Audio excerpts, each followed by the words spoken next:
Hi, Jamie. How's it going? Hey JD, I'm well in yourself. Good, good, man. Thanks so much for making time today just to have a quick chat about social media and also just to answer a couple of questions that either I have or some what questions that we've basically picked up. So I think without further ado, let's kick off with it. The first one is a bit of a personal question. I think some people do want to get to know you as the, the the face behind the face behind the name. So I mean, how long have you been involved with social media for? So I've been enjoying social media management environment for just over a year. Now I've been posting ad hoc for many years, but I've been enjoying it with Sterling for the past year. And I mean I love it. It's one of my passions. Cool, 100%. And what would you say are the main things that people would use social media for? These are both sort of people like you and me and businesses. I think the two main things would be to build your brand and find leads. Uh, for startup companies, you need to look at putting out funnels and things like that on social media, not just funnels, but also your content and things like that on social media because you want to build your brand. You want people to start getting to know who you are. You want them to know your vision, your mission, your values, everything like that. Um, but look, the bigger companies also still use funnels like Woolworths. If you want to order online, Pick and Pay checkers, you order online. If you have to put in your credit card details, those are all funnels. And look, the smaller companies' funnels might not be as luxurious as the bigger companies' funnels, but this is why you're putting out the funnels. This is why you're putting out the content because you want to eventually get to that level. I mean, you need to define your reach, you need to define your process, and this is also it would depend on how deep your pockets is. If you're willing to spend a bit on your social media management, on your funnels, on things like that, then you'll get bigger growth. A funnel is kind of like the F word for people who are totally afraid of using them. So you kind of need to look into that. But brand and business development and finding leads. Okay, perfect. So that's from a business point of view. So I mean, how long would you say on average it will take to start to see results if you actually did follow this paid approach? So listen, this question is a complete double-edged sword. Your results are completely goal driven.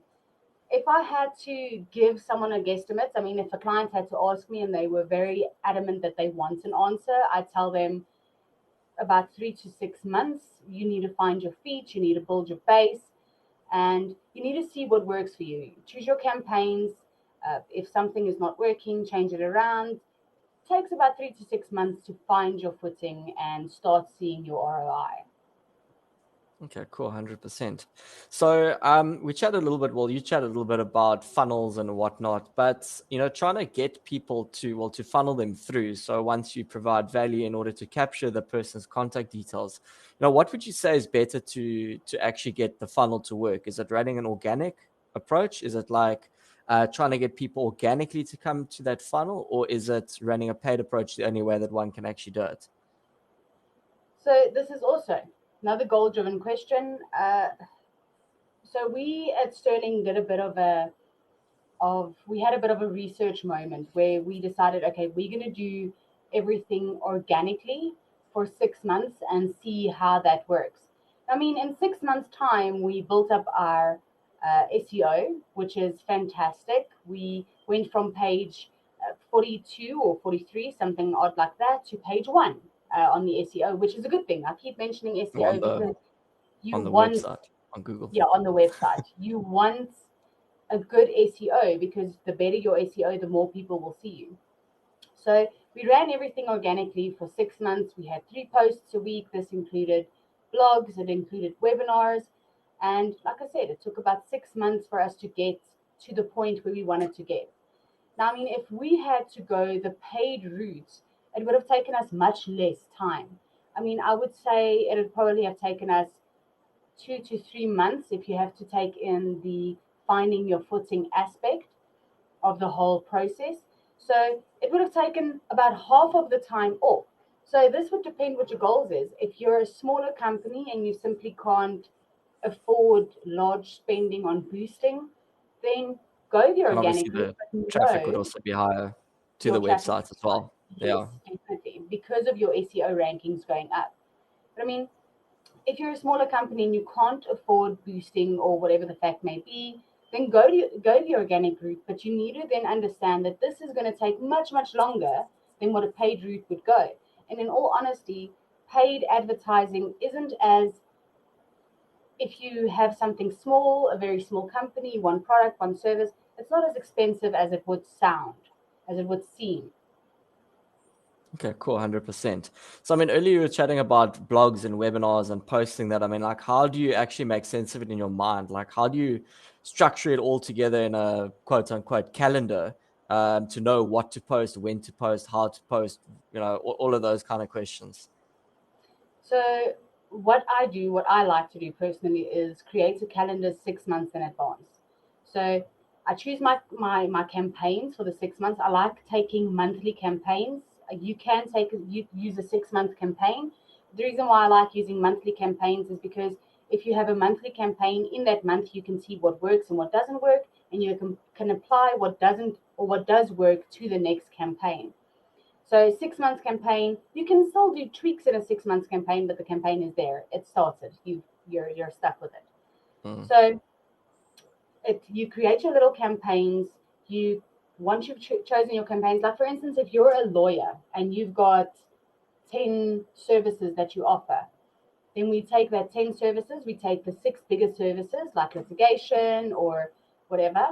We then create a campaign for the next 6 months, or six campaigns for the next 6 months. So litigation would be the first month, and so on and so forth. And we just keep tweaking it until we find whatever works. Uh, the 6 month calendar doesn't mean you're stuck with 6 months. It just means that if you hit the proverbial wall for your creative juices, that you've got it there. You can go work off of that. I mean, you're not going to post your 6 month in advance uh, straight away, even though you can schedule it. You're going to Okay. have it there. You're going to look at it daily, and you're going to post from So that basically, calendar. what you're saying is like it's a big picture approach where Yes, you look at the big picture and then you break it down granular as you go per post, so that you make sure that everything talks to the bigger theme. So as you grow 100%. from month to month, you start talking about something new, and Exactly. essentially the evolution of the company and what you're trying to achieve can also be seen there. And obviously, that's also going to talk to your results and your views that you're starting to see as well. Exactly. And I mean, Mm. if you put out a little video in the first post, that's or the first month, that's maybe not a webinar or whatever, and you see, wow, this webinar or this little video really worked, then you know, okay, let's find a place to put it in the next month. Mm. You plan it out for 6 months, but you have to make room for change and tweaks as you go along. Okay. Now talking about posting, when would you say is like the best time and the best days to actually post in order to get the best results? So I'm talking now as a business owner. I don't know what days and what times to post. What advice can you give me from your side so that I know that I can get the most essentially bang for my buck? Okay, so this is actually a really good question, and it's a question I hear quite often. Posting would completely be dependent on your client's avatar. So if you have people that's older and they would probably have a full daytime job, but these older people are the people that, let's say you're selling a spatula, okay, and you want the woman to buy the spatula for you. The woman cook in the house, so they need to buy the spatula from you. When are they going to be looking at this? Odds are they've got a full-time job, so they're going to be working from 8 to 5. So they'd probably be on social media before 8 in the morning or after 5 at night. But let's say this woman is only on social media Mondays, Wednesdays, and Fridays at 5 o'clock. Then this would be your best time to post. My favorite days to post is Mondays, Wednesdays, and Fridays. I generally post between 8 and 10 in the morning, and between 2 and about 6 in the afternoon, because this is when I know my target audience is looking at my posts and wanting to engage with my posts. And how did you find those times were the best? Finding my ideal client's avatar, creating my Jane Doe, finding out who she is and honing her in, and looking And how at. much testing went into to try and figure out those are the best times to get the best results? How long did it find you to find your feet essentially? since we went through the whole organic process, it took about 6 months for us to find Okay. who we wanted to target. I mean, we when we just started posting, we had this fantastic client's avatar in mind, and after a while, we were like, okay, no, wait, this avatar is not going to work for us. These clients aren't going to work for us because as you have to fit in with your client, but your client also has to fit in for you. I mean, this is Mm, essentially a partnership, a relationship that you're building. So if mm. you just can't get along with this person, then it's going to be difficult to work with them and you're going to clash. So, I mean, we were punting a certain client's avatar for quite a while, and then we were like, wait, no, this is not working for us. We keep on clashing with these clients. So, we're looking for certain people that also fits with us. People who will go, you know what, I'm excited about digital marketing. I want to do digital marketing. I want to be involved in the process. I want to see my company grow. And so eventually when we got to that realization and we were like, okay, so we no longer want to go for John Doe, we want to go for Jane Doe, things started looking up from there. But I would Okay. say about 6 months. Okay, perfect. And with regards to posting and your employees, should like someone that is a business owner be perturbed about what your employees are posting or monitor This them? is another this is another double-edged sword question because if you've got a board member um, that everyone knows this is the face of your company, or even if you've got a person that works for you that's the face of your company that isn't maybe a board member, they've been there a long time, they've got a higher seniority level in your company. uh, let's take a teacher for instance. She works at a school or he works at a school. It's fantastic, they do a fantastic job, they're brilliant. And then on their social media, and I mean they're the face of that school, every single teacher is the face of that school, and then they go and badmouth either education or the school. It's not a good thing. It can damage your reputation. So if you've got a cleaner for instance that works at the company and she posts something, the odds of that actually coming to the company and hurting your reputation, it's not very high. So it's not something you should be bothered or perturbed about. But if you've got a person of a higher seniority level or a face of the company, then they should be a little bit more, uh, what's the word, JD? I'm tongue tied. They should be a little bit more worried or careful of what they post.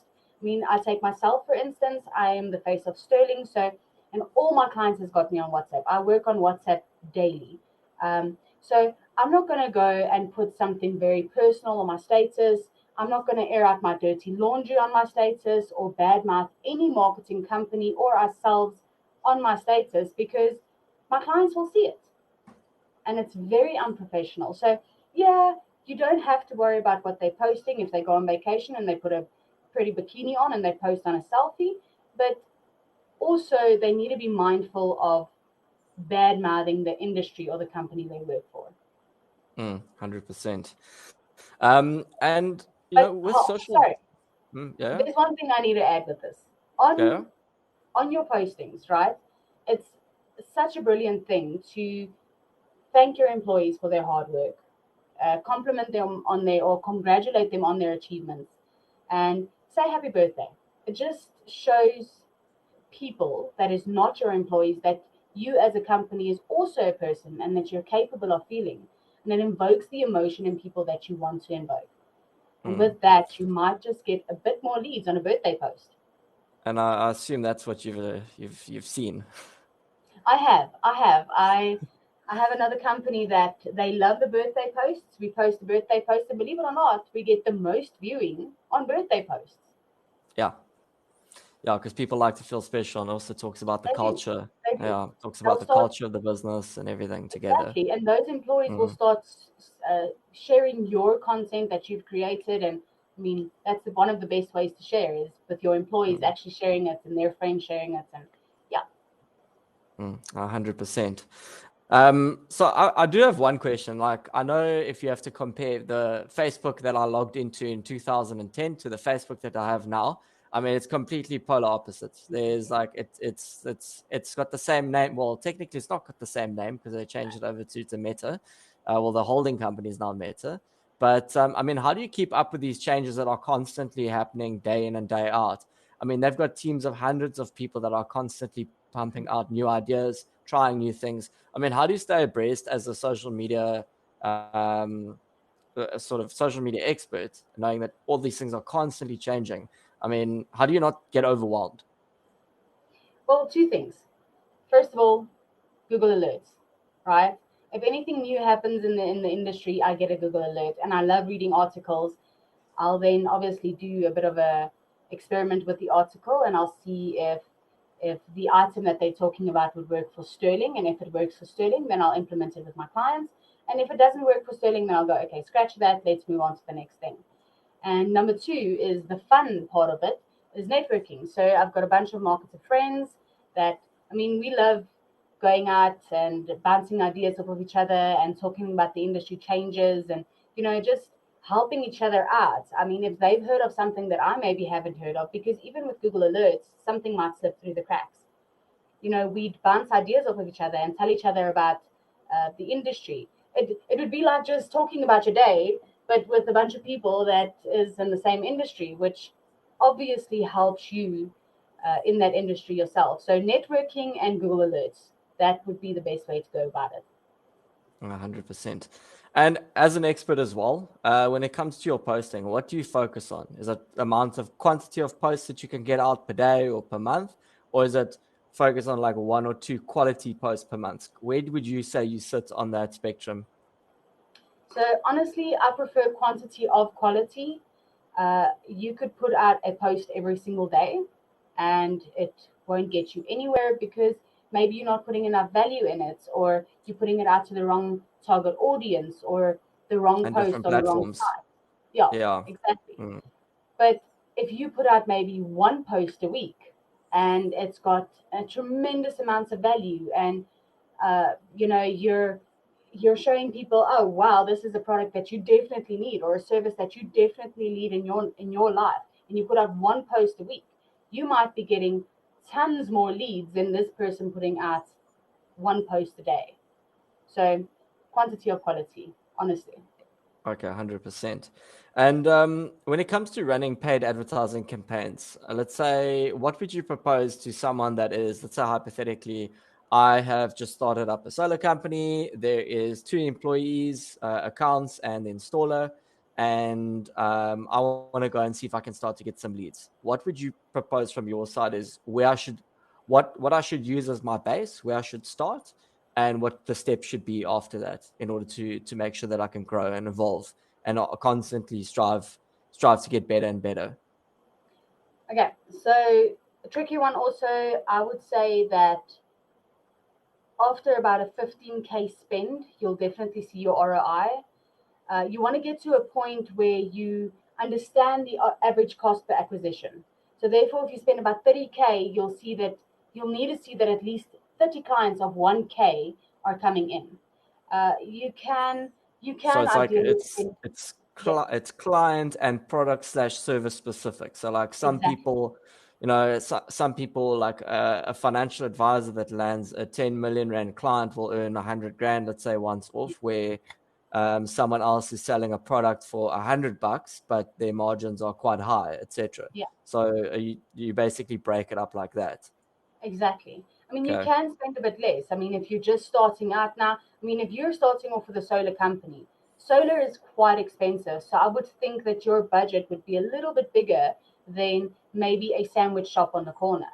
You know what I mean? So you could, if you were the sandwich shop on the corner and you just started, you could have a smaller budget.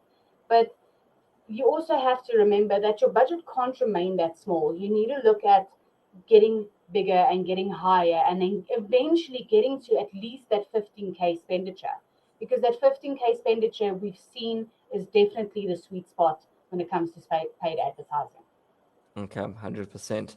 And when it comes to platforms, what would you say is the best for someone that is looking to grow their business? Where would they start? Or what should platform should they use essentially? So this is another one that your ideal client's avatar is exceptionally important at. I mean, like I've mentioned, my Jane Doe, Sterling's Jane Doe. We know that, for instance, she is in her late 30s, or he, but Jane Doe. She's in her late 30s. She is a business owner. She likes documentaries. She likes reading Stephen King books. Um, she likes getting her nails done. She also likes hikes and she loves her dogs. And, so we know our ideal client's avatar. I mean, this person doesn't actually exist, but I can see her when I close my eyes. I know who she is. So, because I know that she likes documentaries, I'll go, okay, so if she had time to spend on social media, she enjoys documentaries, where would she be? She'd probably be on Facebook because you get all those groups that will talk about different documentaries, that'll support Stephen King, Stephen King fans, So there, she'll be on Facebook because of that. But because she's also a business owner, she'd be on LinkedIn because that's where she's going to recruit employees. That's where she's going to put out any sort of, new ideas that her business is going, any sort of professional stuff. That's where she'll put it out on. But because she also likes hikes and she loves her dogs, she probably hikes with her dog. She probably takes a bunch of selfies. And so she probably has Instagram also. So because I know my ideal client's avatar, I know where to go and find her. So that's very important. Okay, cool, 100%. And when you talk about now that you found the person and whatnot, I mean, there's obviously a lot of different platforms that you can use. You can use Facebook, you can use LinkedIn, you can use Twitter, etc., etc. Would you use the same post across all the platforms, or will you change each day a different post on a different platform, or what? In your mind's eye, if you had to really dumb it down and simplify it, what would you suggest? Using the same content across all platforms, or just chopping and changing it, or a complete different idea for a complete different platform? Well, this is where omni-channel comes in. It's the same. You can use the same content, but preferably you should put it out on a different format. So, for instance, Twitter users likes clicking links and short form content like blogs, short blogs, and they also like GIFs. Twitter people on Twitter likes little funny GIFs and things like that. Facebook, LinkedIn, and Instagram likes infographics and long form blogs and short little like reels and things like that, videos. And then YouTube, you've got your long form videos and your short form videos. So if you, let's say, for instance, I wanted to say, hi, my name is Jamey, and I wanted to write a whole blog about me, I would on Twitter create my blog, put the link there, and but it'll have to be a short form little blog, a short form little biography, and maybe put a little funny gif there about myself. Um, And link it to the longer form one on the link it, website, yeah, like link it to to the the blog blog, that you yeah, wrote. exactly, Okay. because you want everyone to go back to your website. Whereas on Facebook, I'd put the entire blog there with a little infographic about what the blog says and maybe a little video.